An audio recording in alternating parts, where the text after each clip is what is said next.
tao còn gì cha đập non á tại bọn phơi giặt châu lai với bụp tục chặt tao con nè trời con bố tao con hết lên xe nhá mày ê thả đôi thằng lên mà lai tao con không biết pro là tôi dán lên cho mà đấy trời lên mô tô bắp lên rồi lan đấy nè đó đừng có mua lại nhật bật khang có kiếp đây cái trang mô tô mà ôi tục chặt đây nha cười cái đau làm mỏ hả trời ơi rồi ấp lâu thật có lọc cho non tao quá ê anh phu tục chặt đấy nè ở bên lươn đây nè chặt bên lại phách kiếp cu đấy nha kiếp trơn à tôi mưa phâu vậy trong vì mưa to hay phâu trơn vì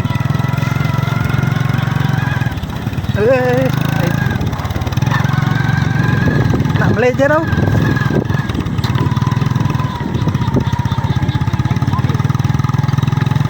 nè giờ phải tiền vô ra hoặc là còn lọc ở vơi thôi rồi mô tô rụi luôn à coi tôi còn lọc à tôi ê anh nguy ho hơn nè rồi ya lâu là lại nhỉ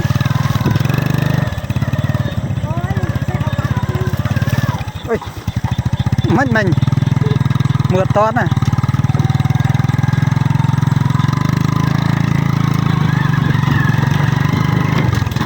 đập lươn dương pú nó pú khăm stiếp rồi vì rất pray đấy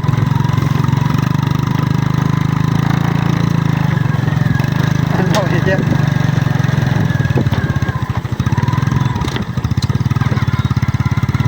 ồ là mọi những tầm môn à chạy chỉ chẳng đập phu tầm môn à phố sát tầm môn vô mán thì phố sát tầm môn vô mán rồi dòng mạc lên có lốc này cho bơi kết mất cho mười rồi giá chung lốc rồi giá ăn được bên việt chỉ nặng cõi à ăn bên việt chỉ cõi vậy cái chả mốc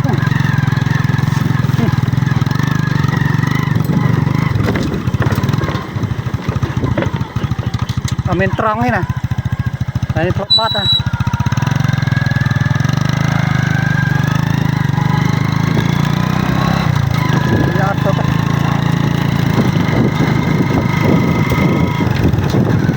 ôi đơn một cây vui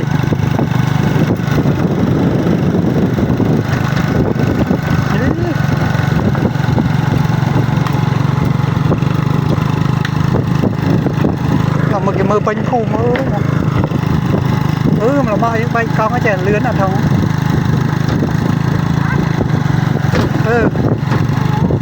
bên đây tấu